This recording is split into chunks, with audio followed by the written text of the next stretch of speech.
Hola, Dios te bendiga, tu hermana en Cristo, Marcela Castro. Para mí es un gusto estar nuevamente contigo compartiendo la palabra de Dios. Doy gracias a Dios por tu vida, doy gracias a Dios porque nos permite seguir discipulándonos por este medio. Y el día de hoy quiero comenzar esta lección con una oración, pidiéndole a Dios que sea Él quien venga y nos enseñe en este momento. Te invito a que por favor cierres tus ojos y repitas conmigo esta oración. Padre bendito, gracias te damos en esta hora porque tú has sido bueno con cada uno de nosotros. Gracias por tu palabra que tú la has dejado para enseñarnos, para instruirnos, para redarguirnos. Y gracias también por la vida de cada uno de los hermanos que están en este momento conectados, que están escuchando esta palabra. Te pedimos, bendito Dios, que tú nos enseñes, que sea tu Santo Espíritu trayéndonos esa sabiduría, ese entendimiento que necesitamos en este momento. En tus manos ponemos, Señor, cada palabra que se vaya a hablar. Reconociendo que te necesitamos, reconociendo que necesitamos esa enseñanza cada día de nuestras vidas. Te damos la gloria, te damos la honra en el nombre de Jesús. Amén. El día de hoy quiero compartir contigo el tema la importancia de los buenos fundamentos. Es la clase número 1 de la sección B de tu libro Los fundamentos de la vida cristiana y vamos a estar viendo a partir de la página número 53. Por cuestión de tiempo te voy a estar leyendo los versículos, pero con toda calma tú en tu casa puedes con tu Biblia buscar cada uno de ellos y estar juntamente conmigo repasándolos y estarlos estudiando. El día de hoy vamos a estar mirando la importancia de los buenos fundamentos. ¿Qué es un fundamento? Bueno, un fundamento es la sustancia sobre la cual se construye una estructura. Un fundamento es la base que tú pones para construir un edificio, para construir una casa, para construir una estructura. Y vamos a estar mirando por qué es importante que como cristianos nosotros tengamos un fundamento sólido como es la roca, y también como en lo secular es importante que los fundamentos sean profundos, sean buenos y sean seguros. Y te quiero hablar de dos casos que fueron muy sonados en la televisión hace algunos años, y te quiero hablar del país de Haití. El 12 de enero del 2010 el país de Haití sufrió un terremoto de 7.2 grados. A causa de este terremoto, dice según las estadísticas, que más de 220,000 personas murieron a causa de que fueron aplastados por sus hogares, por sus casas. Más de 300,000 personas resultaron heridas a causa del terremoto y más de 1 millón de haitianos quedaron sin hogar. Semanas más tarde, el 27 de febrero del 2010, en el país de Chile, este país sufrió un terremoto de 8.8 grados, 31 veces más fuerte que el terremoto de Haití. Pero la gran diferencia es que solamente murieron 525 personas. 525 personas de Chile versus más de 250,000 personas que murieron en Haití. ¿Cuál fue la diferencia? Los fundamentos. Los fundamentos que estaban puestos en las casas de estas personas hicieron toda la diferencia. Es una triste noticia, pero ¿cómo vemos nosotros en lo secular la importancia de los buenos fundamentos? De la misma forma, tanto tú como yo, como discípulos, la palabra de Dios nos habla en diferentes versículos a lo largo de la palabra, nos compara a nosotros como estructuras espirituales. Por ejemplo, nos habla que somos el templo del Espíritu Santo, nos habla que somos el templo de Dios, nos habla que somos el edificio de Dios y también nos habla que somos casas espirituales, y esto lo puedes tú ver en tu libro, lo puedes ver en tu palabra. Por ejemplo, en 1 Corintios 6:19, en 1 Corintios 3:16, en 1 Corintios 3:9 y en 1 Pedro capítulo 2 versículo 5. Nosotros somos estructuras espirituales. Somos estructuras que tienen que tener un fundamento. Si nuestro fundamento es bueno, si nuestro fundamento es profundo, si nuestro fundamento es seguro, venga un terremoto, venga la tempestad, venga la tormenta, nosotros vamos a prevalecer. Ahora, como casas espirituales, como estructuras espirituales, ¿cuál es el fundamento que tú y yo deberíamos de tener como hijos de Dios? ¿Cuál es ese fundamento como cristianos que deberíamos de tener? La palabra de Dios nos habla en 1 Corintios 10:4, y todos bebieron la misma agua espiritual, pues bebieron de la roca espiritual que viajaba con ellos, y esa roca era Jesucristo. En lo secular, el mejor material para construir es la roca. El mejor fundamento que tú puedes poner para un edificio, para una casa, es la roca. De la misma forma, en lo espiritual, el mejor y único fundamento que tú y yo necesitamos tener como hijos de Dios es la roca, que es Jesucristo. En este versículo hace alusión a cuando los israelitas, ellos caminaron por el desierto durante 40 años y tuvieron esa roca a la cual Moisés golpeó, y de esa roca fluyó el agua. En 1 Corintios 10:4 vemos cómo recuerdan que esa roca que era Jesucristo, que representaba a Jesucristo, fue su protección y fue su sustento durante ese tiempo que ellos estuvieron en el desierto. De esa manera, tú y yo necesitamos esa roca, necesitamos esa protección, necesitamos ese sustento, y solamente lo vamos a tener a través de Jesucristo, poniendo ese fundamento. No podemos poner otro fundamento. Si nuestra vida cristiana no está edificada sobre el fundamento que es Cristo, no va a haber una madurez, no vamos a crecer como Cristo quiere que tú y yo maduremos, como ese varón que Él quiere que lleguemos a una etapa madura, hablando espiritualmente. En 1 Corintios capítulo 3 versículo 11 nos habla: porque nadie puede poner otro fundamento que el que está puesto, el cual es Jesucristo. Ahora yo te quiero hablar, ya dijimos que espiritualmente somos esas casas espirituales que necesitamos que nuestro fundamento sea Jesucristo, y aquí no hay ni melón ni sandía, aquí o el fundamento es Jesucristo o el fundamento es Jesucristo. En Lucas capítulo 6 del versículo 47 al 49, y es una historia que probablemente tú ya has visto en algunas prédicas, en algunas enseñanzas, probablemente tú ya lo has leído en tu Biblia, y es cuando Jesucristo habla del fundamento de la roca y de la arena. Jesucristo habla de dos fundamentos. Te pido por favor que me acompañes a leer esta porción, y donde Jesucristo dice: todo aquel que viene a mí y oye mis palabras y las hace, todo aquel que escucha la palabra de Jesucristo. ¿Cuáles palabras? La palabra de Dios, la Biblia. Ahora, si te lo voy a estar parafraseando, si tú lees la palabra de Dios, pero dice aquí Jesucristo: os indicaré a quién es semejante, el que la oye y el que la hace. Yo leo la palabra, yo escucho la palabra, pero aparte yo la pongo por obra, yo se hace una realidad en mi vida, yo vivo esa palabra. Entonces dice que si yo la escucho y yo la vivo, yo soy semejante a un hombre que cavó profundo, que se tomó su tiempo, que tal vez le costó tiempo, le costó, no sé si recursos, le costó esfuerzo, porque dice que cavó hondo, y entonces dice que fundó su casa sobre la roca, y vino un río, y vino con ímpetu, y vino una tormenta, vino una tempestad, pero dice que esa casa permaneció. De la misma forma, en el versículo número 49, dice que más el que oyó y no lo hizo, más el que escuchó la palabra, más el que leyó las palabras de Jesús, dice la palabra de Dios que es semejante a un hombre que edificó su casa sobre la arena. No puso ningún fundamento, ni siquiera se tomó el tiempo para escarbar a ver qué había ahí abajo, ni siquiera se tomó el tiempo para ver qué podía pasar. Dice que simplemente fue y empezó a edificar sobre la arena que estaba ahí. ¿Y qué pasó? Vino el mismo río, vino con ímpetu, vino esa tormenta, vino la tempestad, y dice que la casa cayó, pero aparte de que se cayó, dice que fue grande la ruina de aquella casa. Yo te pongo esta comparación. Tenemos el que fundó sobre la roca y tenemos el que fundó sobre la arena. Ambos escucharon las palabras de Jesús, ambos estuvieron expuestos a la palabra, ambos edificaron una casa, ambos construyeron. La diferencia fue el fundamento. Para ambos vino una inundación, para ambos vino una tormenta, para ambos vinieron problemas, porque es la naturaleza de la vida que en nuestras vidas haya problemas. Es la naturaleza de nosotros, de que va a venir la prueba, de que va a venir la tempestad, y toda la diferencia lo va a hacer en qué estamos tú y yo fundados. En ambas casas el río dio con ímpetu. ¿Qué quiere decir ímpetu? Ímpetu es un movimiento fuerte, un movimiento acelerado, un movimiento violento. No vino nada más por ahí una brisita, no vino un arroyito, no. Dice que el río vino y les dio con todo, vino con esa fuerza, vino con esa violencia, pero le construyó sobre la roca, que se tomó su tiempo, que invirtió esfuerzo, dice que permaneció. De la misma forma, tú y yo, nuestra vida cristiana, como esas estructuras espirituales que somos, solamente vamos a permanecer si estamos fundados sobre la roca, si estamos fundados sobre esa roca que es Jesucristo. En Mateo 8, del versículo 23 al versículo 27, te lo voy a estar parafraseando por cuestión de tiempo, pero tú lo puedes estudiar en tu casa detenidamente. Nos habla de cuando los discípulos estaban con Jesús en una barca. Y dice que Jesús estaba dormido porque estaba cansado, porque recuerda que él tenía un cuerpo humano también, que él fue 100% hombre, él fue 100% Dios, pero tenía un cuerpo que se cansaba, y dice que él estaba dormido. Dice que se levantó en el mar una tempestad tan grande que las olas cubrían la barca, pero Jesucristo estaba dormido.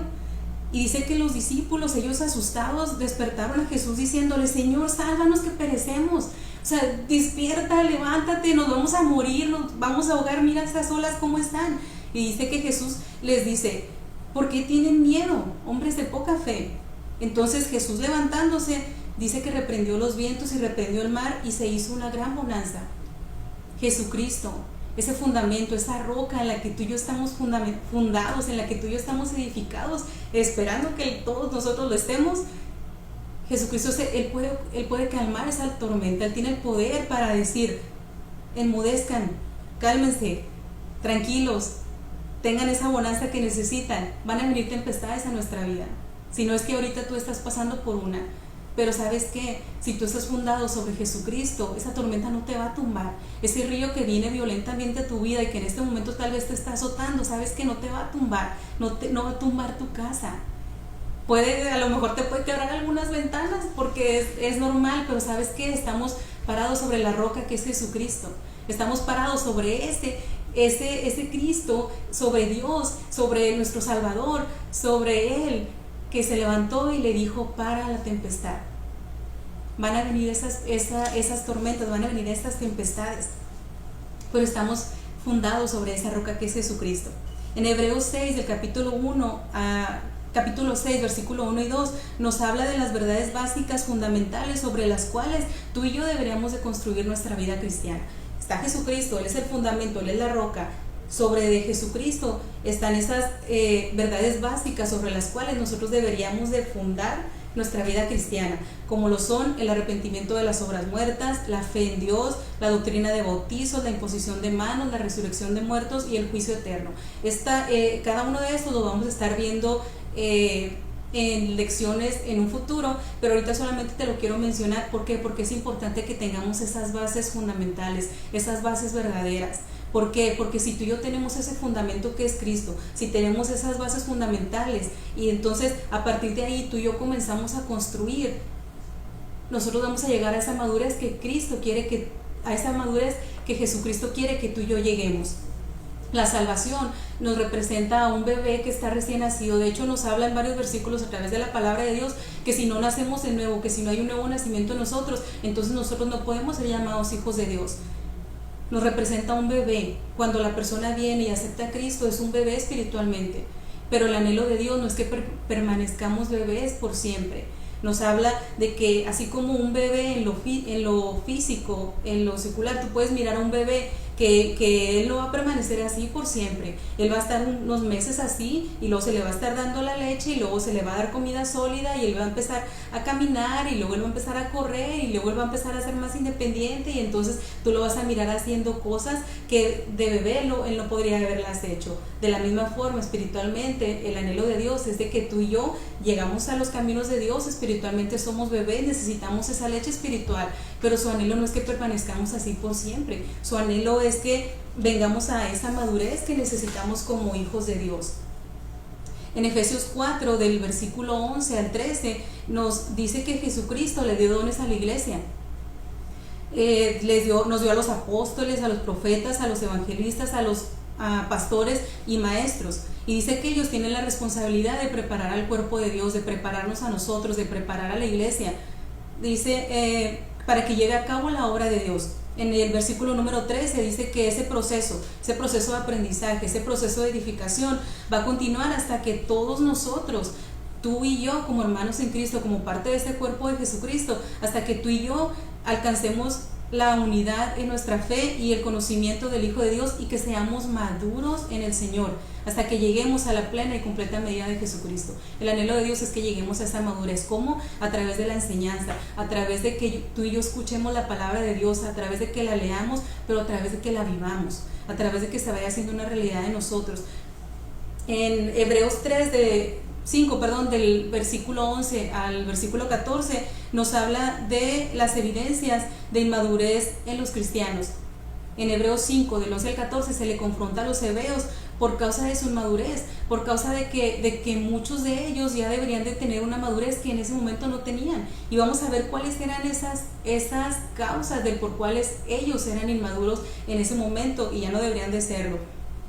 El número 1 de la primera evidencia que te quiero hablar es que los hebreos, aquí vamos a ponerle a los hebreos, pero aquí que cada quien agarre lo que le corresponde. Yo tomo mi parte, pero vamos ahorita a echarle la culpa a los hebreos.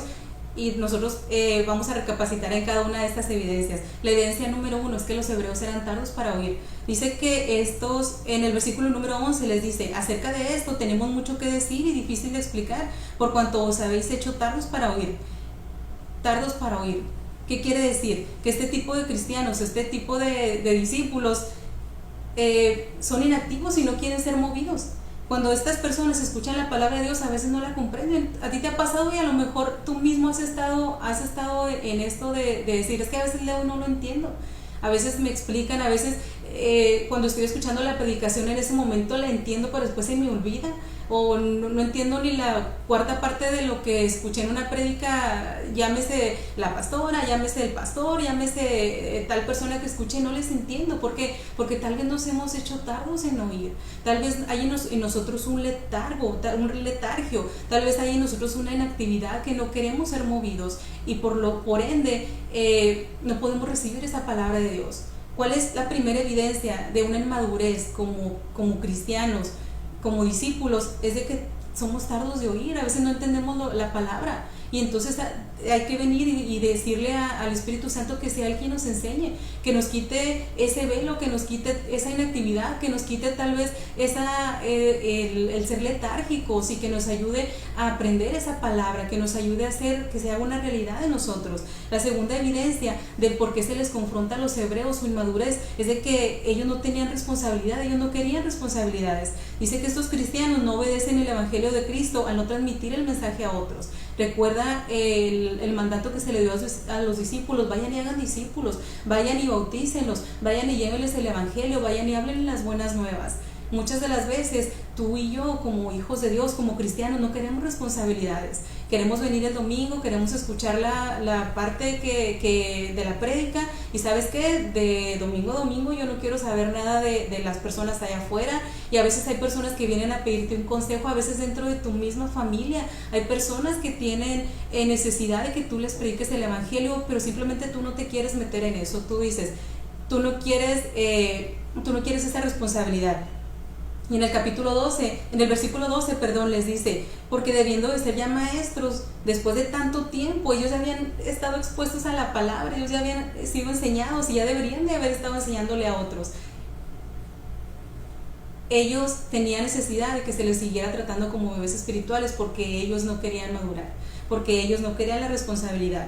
Otra de las evidencias de inmadurez en los cristianos es de que no hay una participación. Recuerda, hace unas clases atrás veíamos de que Jesucristo, por medio del Espíritu Santo, le da dones a la iglesia, le da dones al cuerpo de Cristo, como lo es la palabra de sabiduría, la fe, la palabra de ciencia, y viene ahí una lista de que el Espíritu Santo le da al creyente para la edificación de la iglesia, para la edificación del cuerpo de Cristo. Pero a veces, aunque tengamos esos dones, no queremos usarlos, no queremos participar, no queremos edificar el cuerpo de Cristo. Otra de las evidencias de por qué los cristianos a veces somos inmaduros es porque no participamos, es porque tenemos el don pero no lo queremos poner a trabajar. Un día Dios nos va a pedir cuentas de esos dones que nos dio y qué hicimos con ellos, si los pusiste a trabajar o fuiste y lo escondiste. Otra de las razones de la inmadurez es que no hay un discernimiento, no saben distinguir entre el bien y el mal. En el versículo 14 les habla: pero el alimento sólido es para los que ya han alcanzado una madurez, para los que por el uso tienen los sentidos ejercitados en el discernimiento del bien y el mal. No, es que yo no sé si esto es bueno, no, es que yo no sé si a Dios le agrada o no. No hay un discernimiento. Y a veces a lo bueno le llamas malo y a lo malo le llamas bueno. ¿Por qué? Porque no se ha desarrollado un discernimiento a causa de la inmadurez, a causa de que ha habido un tardío de escuchar, no ha habido una responsabilidad, no ha habido una participación, y por ende no hay un discernimiento. Sigues llamándole bueno a lo que Dios le llama malo. ¿Por qué? Porque no ha habido una madurez espiritualmente, por causa de que no ha habido una intención en buscarlo a Él, en permanecer en esa palabra. Otra de las evidencias es de que muchas de las veces no hay una estabilidad. A la primer problemita, ya no quiero venir a esta iglesia, ya no quiero que me hables hermano, ya no quiero saber nada de Dios, y a veces somos muy inestables hablando espiritualmente. Me voy de la iglesia, te hablo a ti, mañana sí tengo ganas de buscar de Dios, pero pasado mañana ya no quiero. No, tenemos que hay en nosotros, tiene que haber una estabilidad si queremos llegar a una madurez espiritual. Ahora, ya hablamos de algunas evidencias de la inmadurez, pero ¿por qué soy inmaduro espiritualmente? ¿Qué pasó? ¿Por qué? ¿Cuáles son algunas de las razones por las cuales hay inmadurez en mí? Y te quiero hablar de 4 razones por las cuales puede que haya una inmadurez en nosotros. La principal es de que tal vez puede que no hayas nacido de nuevo. Puede que no seas realmente nacido de nuevo. ¿Por qué?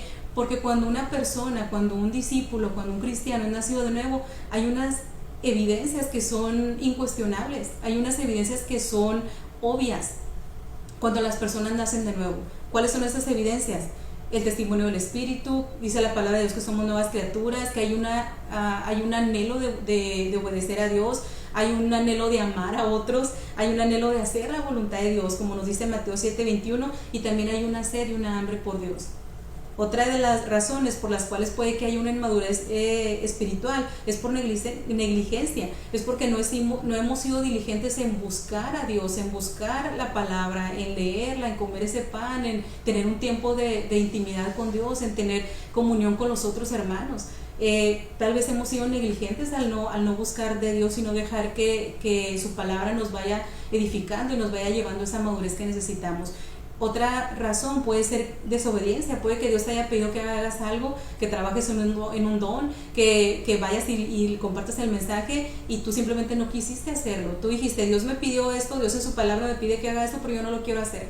Puede que una de las razones por las cuales hay una inmadurez espiritual en este momento en tu vida es porque has sido desobediente a lo que Dios dice en su palabra o a lo que Dios te ha hablado a ti directamente en sueños o por medio de otros hermanos. Y la última razón de la que te quiero hablar del por qué puede que haya una inmadurez espiritual es por la transigencia, es porque ha habido tolerancia y ha habido condescendencia entre agradarme a mí y agradarle a Dios. Muchas de las veces sí, yo quiero obedecer lo que dice la palabra de Dios, pero también quiero agradarme a mí. ¿Y sabes qué? No podemos servir a dos señores. Y a veces el Señor está en un lado, pero Marcela, yo soy Marcela, está sentada en el otro trono y tengo 2 tronos ahí. Y no se puede servir a dos señores porque con uno vas a quedar mal. O te sirves a ti o le sirves a Dios. A veces queremos sí obedecer la palabra, sí tratar de vivir una vida lo más pegado que se pueda a lo que Dios dice en ese libro, en esa palabra, en la Biblia, pero también me quiero agradar lo que me gusta a mí, lo que le gusta a Marcela. Sí quiero obedecer a Dios siempre y cuando no me saque de mi zona de confort, siempre y cuando no me incomode lo que tenga que hacer por Dios. Y sabes que en Mateo 16:24 Jesús les dice a sus discípulos, si alguno de ustedes me quiere seguir, si alguno de ustedes quiere ser mi discípulo, es necesario que abandone su manera egoísta de vivir, que tomen su cruz y que me sigan. Tú lo puedes ver en Mateo 16:24 en la versión que tú tengas.